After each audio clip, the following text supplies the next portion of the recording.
दोस्तों नमस्कार, स्वागत है आप सभी का मेरे YouTube channel Avantika coaching classes पर। जी हाँ दोस्तों, हाई स्कूल परीक्षा 2024 कक्षा 10वीं का ये पेपर है। ओके, विषय हिंदी है दोस्तों। ओके, तो चलिए मैं जल्दी से आपको पेपर बता देता हूँ कि कैसे क्या आपका पेपर आने वाला है। ओके दोस्तों, तो अगर मान लीजिए ये पेपर नहीं आता है ना, वैसे तो ये पेपर आएगा, लेकिन अगर ये पेपर नहीं आता है तो दोस्तों इससे आपको आइडिया लग जाएगा कि किस टाइप से आपका पेपर आने वाला है। ओके दोस्तों, तो मुझे भी ये कहीं से मिला है पेपर, तो मैं आपको झट से बता देता हूँ कि किस टाइप से ये पेपर आया है। ओके दोस्तों, चलिए आगे बढ़ते हैं।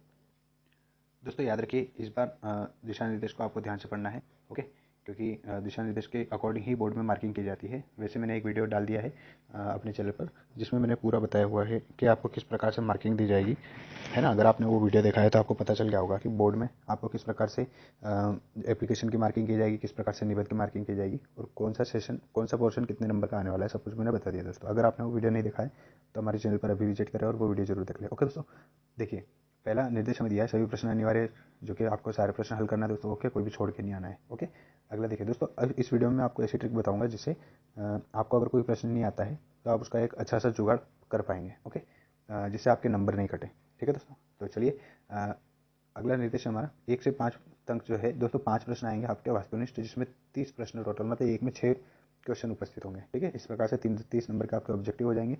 प्रत्येक प्रश्न पर 1 अंक निर्धारित है। ओके दोस्तों, अगला देखिए, 6 से 17 तक, प्रश्न नंबर 6 से 17 तक कुल 12 प्रश्न रहेंगे, जिसमें प्रत्येक प्रश्न जो है दोस्तों वो 2 अंक का निर्धारित है। और दोस्तों यहाँ पे आपको ध्यान रखने वाली बात यह है कि शब्द सीमा जो है, शब्द सीमा जो है, ये थोड़ा सा गलत छप गया दोस्तों। शब्द सीमा 30 है यहाँ तक, है ना। 2 नंबर के जो प्रश्न है दोस्तों, इसमें शब्द सीमा आपको कितनी रखना है, 30 रखना है। ठीक है, अगला है दोस्तों प्रश्न क्रमांक 18 से 20 तक कुल 3 प्रश्न है ना।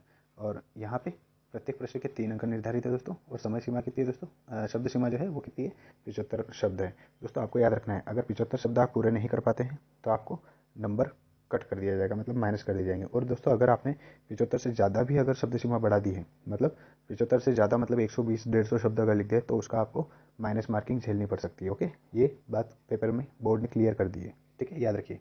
आगे देखिए, प्रश्न क्रमांक, ये थोड़ा सा प्रिंट मिस्टेक है दोस्तों, प्रश्न क्रमांक 23 में कुल 3 प्रश्न है ना। 23 तक कुल 3 प्रश्न, मतलब 20 के बाद 21 22 23 तक कुल 3 प्रश्न है। प्रत्येक 4 अंक का निर्धारित है। और शब्द सीमा कितनी दोस्तों, 120 शब्द। दोस्तों इसमें आपका निबंध भी आ गया है, याद रखिएगा। तो निबंध भी आपको कितना, लगभग 120 शब्द तक ही लिखना है, इससे ज़्यादा आपको निबंध नहीं रखना है। ठीक है दोस्तों, तो चलिए हम झट से पेपर देख लेते हैं किस टाइप से आने वाला है आपका पेपर। तो दोस्तों देखिए, पहला सही विकल्प आपको चुन के लिखना है, देख सकते हैं आप, है ना। ये देखिए मैंने स्क्रीन बड़ी कर दी, अब आप आसानी से देख सकते हैं। सही विकल्प चुनकर लिखिए। देख दोस्तों, मैंने इसमें आंसर भी लिख दिया, आप देख सकते हैं आसानी से। हिंदी साहित्य के इतिहास को किसके द्वारा विभाजित किया गया है, तो दोस्तों आचार्य रामचंद्र शुक्ल ने इसे विभाजित किया। और कितने भागों में पूछा जाए तो 4 भागों में। ओके, सहस्त्र बाहु के हाथ किसने काटे थे दोस्तों, परशुराम ने काटे थे। फिर अगला क्वेश्चन है दोस्तों हमारा, रसात्मक वाक्य काव्य में किसकी परिभाषा है, दोस्तों ये परिभाषा दी थी आचार्य विश्वनाथ ने, काव्य की परिभाषा दी थी। ओके दोस्तों, याद रखिएगा। संस्कृत व्यक्ति किसे कहा था, जो नई खोज करने वाला व्यक्ति होता है उसी को संस्कृत व्यक्ति कहा जाता है, याद रखिएगा। अगला है दोस्तों, क्रिया की विशेषता बताने वाले शब्द क्या कहलाते हैं, तो क्रिया विशेषण कहलाते हैं। अगला है दोस्तों, दिया सलाई की पेटियाँ, यहाँ पे दोस्तों प्रिंट मिस्टेक है थोड़ी सी, आप ध्यान रखिएगा, यहाँ पे आप पेटियाँ कर लें।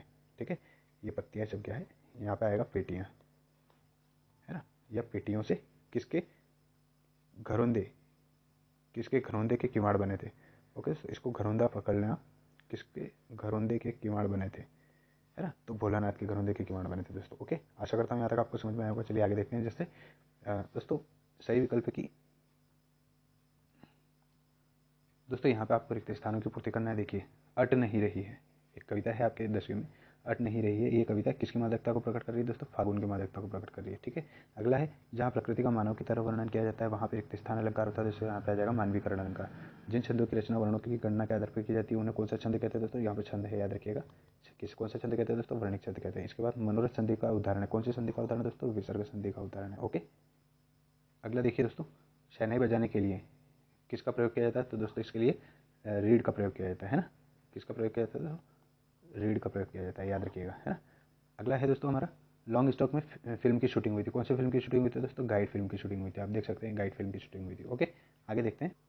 आगे दोस्तों सत्य असत्य लिखिए, तो देख सकते हैं मैंने आंसर भी लिख रखा है। मन्नू भंडारी का जन्म भानपुरा में हुआ था, सत्य है दोस्तों।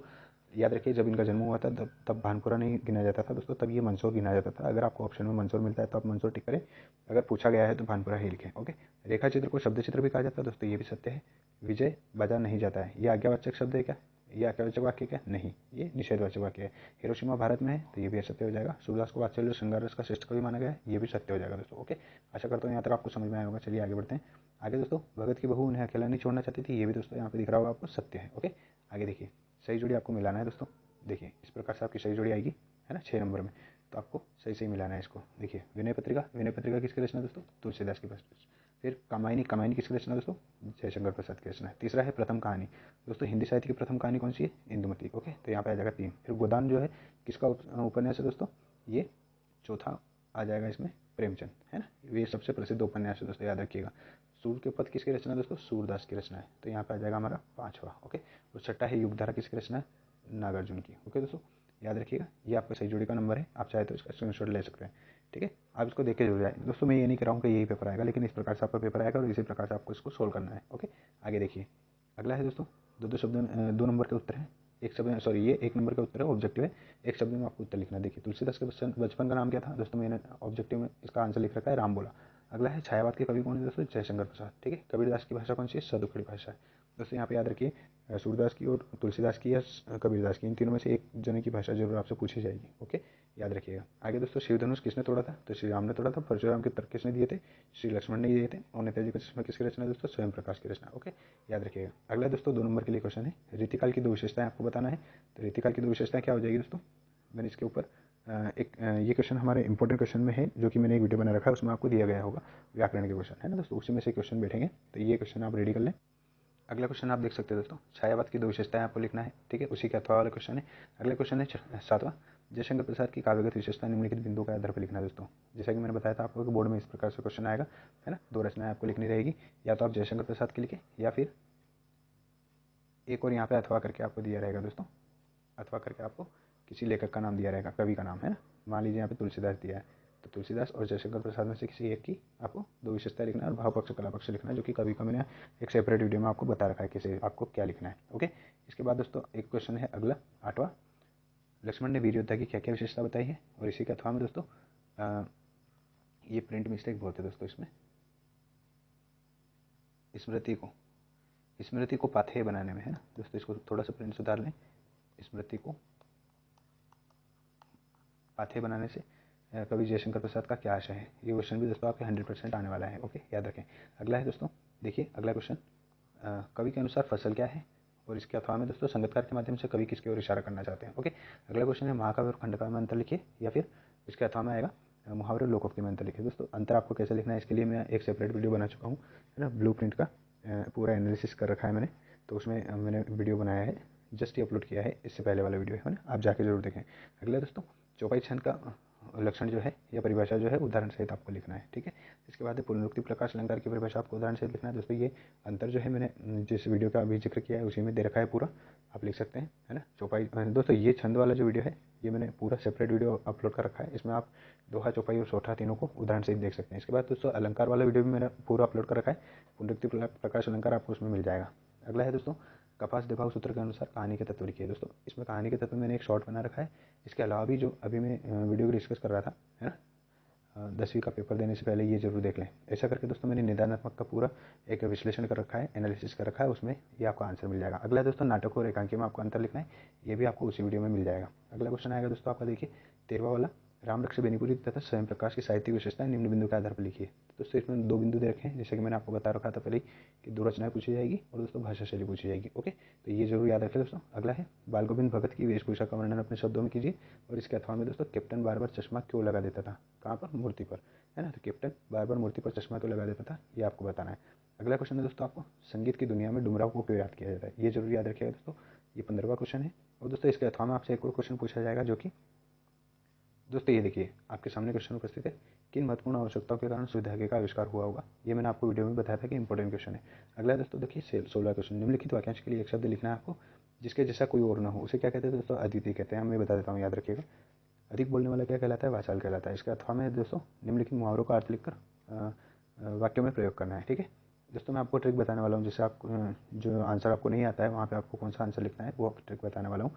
आप ये देखिए, 1 और 1 11 होना, इस मुहावरे का अर्थ लिखना है दोस्तों। 1 और 11 मतलब एकता में शक्ति होना, ये इसका अर्थ होगा, है ना। और आपको वाक्यों में प्रयोग करना है दोस्तों। अगला है आंखों का तारा होना, यानी बहुत अधिक प्रिय होना। ये इसका अर्थ मैंने बताया है, वाक्य में प्रयोग आपको करना है। अगला देखिए दोस्तों, भोलानाथ अपने साथियों को देखकर सिसकना क्यों भूल जाता था, लिखिए। ये आपका क्वेश्चन है ना, इसका आपको आंसर लिखना है। अथवा में इसके क्वेश्चन है दोस्तों, गंतोक को मेहनत कश बादशाहों का शहर क्यों कहा जाता है, ये भी आपको याद करना है, ठीक है। अगला है दोस्तों, निम्नलिखित काव्यांश का संदर्भ प्रसंग सहित भावार्थ लिखना है आपको। दोस्तों संदर्भ प्रसंग व्याख्या आपको कैसे लिखना है वो मैंने आपको अलग से सेपरेट वीडियो बना रखा है, आप चाहे तो हमारे चैनल पर जाकर देख सकते हैं। ओके, ये देखिए निम्नलिखित वाक्यांश का ये संदर्भ प्रसंग मैंने पद्यांश लिख रखा है, ये पद्यांश पूरा देख लीजिए आप, है ना। आप चाहे तो स्क्रीनशॉट ले सकते हैं, पर इसका संदर्भ प्रसंग व्याख्या जरूर लिख के रखिए ताकि आपकी प्रैक्टिस हो जाए। ओके दोस्तों, चलिए आगे बढ़ते हैं। देखिए अगला दोस्तों पद्यांश दे रखा है, देखिए हमारे हरी हरील की रखड़ी, ये भी इंपॉर्टेंट है दोस्तों। इसका पूरा मैंने संदर्भ और प्रसंग व्याख्या सहित पूरा एक वीडियो सेपरेट बना रखा है, उसमें आपको ये पूरा पैसेज मिल जाएगा। ओके दोस्तों, इसके बाद देखिए अगला क्वेश्चन आएगा आपका, निम्नलिखित गद्यांश को संदर्भ प्रसंग सहित व्याख्या लिखना है। ओके दोस्तों, ये मैंने गद्यांश लिखा हुआ है ना, आधा गद्यांश ये है, आधा और मैं आपको बता देता हूँ कि तो इसका आपको संदर्भ प्रसंग सहित व्याख्या लिखना है। देखिए ये देखिए दोस्तों, ये इतना आपका पैसेज है पूरा, ये और इससे पहले जो अभी आपने देखा था वो पूरा पैसेज है। इसके अथवा में दोस्तों ये पूरा पैसेज दिया है, देख सकते हैं आप, ये पूरा पैसेज है। ओके, तो इस पूरे को का आपको संदर्भ प्रसंग लिखना है, ठीक है। आपको संदर्भ प्रसंग कैसे लिखना है इसके लिए मैंने पूरा एक डेडिकेटेड वीडियो बना रखा है, आप याद रखें। ओके दोस्तों, इसके बाद अगला क्वेश्चन आएगा आपका, कंप्यूटर सेंटर पर एक आकर्षक विज्ञापन तैयार कीजिए। दोस्तों विज्ञापन इस बार आपका 101% आएगा 3 नंबर में, तो इसके लिए भी दोस्तों मैंने एक वीडियो बना रखा है, विज्ञापन कैसे बनाना है, ठीक है। इसके बाद दोस्तों इसका अथवा में क्वेश्चन आएगा आपका, वार्षिक परीक्षा की तैयारी हेतु दो मित्रों के मध्य संवाद लिखना है, ये भी 3 नंबर में आएगा। दोस्तों आपको याद रखना है कैसे लिखना है, इसके अगर आपको नहीं आते हैं तो आप हमारे वीडियो पर चैनल पर विजिट करें और पूरा वीडियो देख लें, ठीक है दोस्तों। अगला क्वेश्चन देखिए, अगला क्वेश्चन दोस्तों आपसे पूछा जाएगा, निम्नलिखित अपठित गद्यांश को पढ़कर पूछे गए प्रश्न का उत्तर लिखिए। दोस्तों ये अपना अपठित गद्यांश है जो कि आपको स्क्रीन पर दिखाई दे रहा होगा, ठीक है। आप चाहे तो स्क्रीनशॉट ले सकते हैं। इस प्रकार से आपको एक गद्यांश दिया जाएगा और इसके नीचे ही कुछ क्वेश्चन दिए जाएंगे। देखिए इस प्रकार से उपयुक्त काव्यांश का उचित शीर्षक लिखिए। दोस्तों अगर आपके 4 प्रश्न आते हैं तो 1-1 नंबर के चारों प्रश्न होंगे, और अगर आपके 3 प्रश्न आते हैं तो 1 नंबर का शीर्षक आएगा, 1 नंबर का एक प्रश्न आएगा, और अगर दोस्तों आपसे सारांश पूछा जाता है तो सारांश आएगा आपका 2 नंबर का, और अगर सारांश नहीं पूछा जाता है तो आपको 1-1 नंबर के 4 प्रश्न पूछे जाएंगे। ये देखिए दोस्तों, इसमें आपको सारांश नहीं पूछा गया, 4 क्वेश्चन पूछे गए, ठीक है दोस्तों। इसके अथवा में एक और देखिए, ये एक पद्यांश हमने देख लिया है, अब एक गद्यांश इसके अथवा में हमें दिया हुआ है, ये पूरा गद्यांश देखिए दोस्तों, दिख रहा है आपको। इसमें भी आपसे 4 क्वेश्चन पूछे हुए हैं, 4 क्वेश्चन है तो चारों एक नंबर के क्वेश्चन है दोस्तों, ये चारों, ठीक है। तो 1-1 नंबर आपको इन चारों का मिलेगा, ठीक है। टाइटल आपको ढूंढना है, याद रखिएगा, है ना। और अगर आपको सारांश पूछा जाता है तो सारांश आपको 2 नंबर मिलेंगे, ठीक है दोस्तों।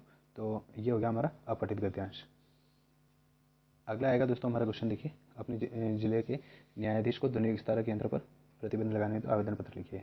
मैं आपको अलग से एक वीडियो बना चुका हूँ दोस्तों, जिसमें 4 नंबर के सारे मैंने आवेदन पत्र आपको बना के बता रखे हैं, ठीक है। आपको ये आवेदन पत्र मिल जाएगा, तो आप वहाँ पर जाकर जरूर इसको देख लें एक बार, वैसे तो आपने याद कर ही रखा होगा, तैयारी कर रखी होगी। अगला है दोस्तों, अपने मित्र को परीक्षा में प्रथम स्थान प्राप्त करने हेतु बधाई पत्र लिखना है। ओके, इसके बाद दोस्तों अंतिम क्वेश्चन है हमारा 4 नंबर के लिए, देखिए निम्न में से किसी एक विषय पर रूपरेखा सहित सारगर्भित निबंध लिखना है। तो दोस्तों आप ये जरूर याद रखें, पहले रूपरेखा लिखें। रूपरेखा का मतलब होता है दोस्तों, जो भी आप निबंध लिखना चाहते हैं, है ना, उसके जो 5 पॉइंट है उन 5 पॉइंट की हेडिंग यहाँ पे लिख दें, ये हो जाएगी हमारी रूपरेखा। उसके बाद पहला पॉइंट डाल के जो प्रस्तावना वगैरह है वो डाल के आप उसका निबंध के अंदर में जो भी आपको लिखना है वो लिखना चालू कर दें। तो दोस्तों यहाँ पे 5 इंपॉर्टेंट निबंध दे रखे हैं, देखिए। एक है विद्यार्थी जीवन और अनुशासन, अगला है विज्ञान के बढ़ते चरण। दोस्तों विज्ञान के बढ़ते चरण याद रखना है, अगर विज्ञान कहीं पे भी दिख जाता है तो वो समझ जाना है कि विज्ञान के चमत्कार का ही निबंध है ना, वो घुमा फिरा के भी दे सकता है, ठीक है। अगला है दोस्तों पर्यावरण प्रदूषण, फिर है जल ही जीवन है, और एक है दहेज एक अपराध, है ना, दहेज प्रथा के खिलाफ, ठीक है दोस्तों। तो ये 5 इंपॉर्टेंट निबंध आएंगे, इसमें से कोई किसी भी एक विषय पर आपको निबंध लिखना है जो कि आपको 4 नंबर देके जाएगा। ओके दोस्तों मैंने अभी जैसा कि बताया था कि अगर आपको कोई आंसर नहीं आता है तो आपको मैं एक ट्रिक बताने वाला हूँ, उसकी सहायता से आप आसानी से अपने आंसर को लिख सकते हैं। तो दोस्तों जैसे कि मान लीजिए क्वेश्चन नंबर दूसरा है, दूसरे में आपको एक ऊपर वाला क्वेश्चन दिया है, इसके अथवा में आपको एक नीचे वाला क्वेश्चन दिया है। ओके, अगर देखिए ये बोनस टिप है दोस्तों, है ना, ये काम कर भी सकती है, और कर दी तो आपको नंबर अच्छे खासे कवर हो जाएंगे, ठीक है। तो देखिए दोस्तों, अगर मान लीजिए पहले का आंसर आपको आता है, दूसरे का भी आंसर आपको आता है, लेकिन आप दूसरे क्वेश्चन में किसी भी एक को लिख सकते हैं, या तो ऊपर वाले को लिखेंगे या नीचे वाले को लिखेंगे। मान लीजिए आपने ऊपर वाले का आंसर लिख दिया, ओके। अब क्वेश्चन नंबर 3 में जाके आपको ना तो ऊपर वाला आ रहा है और ना ही नीचे वाला आंसर आ रहा है, ये भी नहीं आ रहा है, ये भी नहीं आ रहा है। तो दोस्तों अब यहाँ पे इसको आपको छोड़ के नहीं आना है, आपको क्या करना है, दूसरे का जो अथवा वाला जो है, जो आपने नहीं लिखा है, क्योंकि दोनों में से कोई एक करना था, पहला वाला आप कर चुके हैं, अब दूसरा वाला जो बच रहा है दोस्तों, इसका आंसर आपको इसमें लिख देना है। ओके, ठीक है दोस्तों। तो ये आपकी ट्रिक काम कर जाएगी, और तीसरे नंबर में भी आपको दूसरा इसके 2 नंबर मिल जाएंगे। क्यों मिल जाएंगे दोस्तों, क्योंकि चेक करने वाला जो टीचर होता है दोस्तों, उसका वो इतना ध्यान नहीं देता है कि कौन सा क्वेश्चन है क्या है ना। मैंने खुद ने भी काफ़ी समय तक पढ़ाया हुआ है ना, लंबे समय से मैं टीचिंग के क्षेत्र में हूँ। तो एक बार मुझसे भी ये गलती हुई थी, हालांकि वो आगे जाके पकड़ में आ गई थी, है ना। तो ये चीज़ आप भी ध्यान रखें, आप ये ट्रिक यूज़ कर सकते हैं। अगर ये चल गई तो आपको ज़रूर बेनिफिट मिलेगा, और अगर नहीं चलती तो वैसे भी आप छोड़ के आने वाले थे, तो उसमें आपका कोई नुकसान नहीं होगा। ओके, अगर ये चीज़ फ़ायदा नहीं देगी तो नुकसान भी नहीं देगी। ठीक है दोस्तों, तो आशा करता हूँ वीडियो आपको अच्छा लगा होगा। अगर ये वीडियो आपको अच्छा लगा दोस्तों, लाइक और शेयर जरूर करें, और दोस्तों चैनल को जरूर सब्सक्राइब कर लें, ताकि आपकी बोर्ड के एग्ज़ाम की पूरी तैयारी में बहुत शानदार तरीके से करवा दूँ।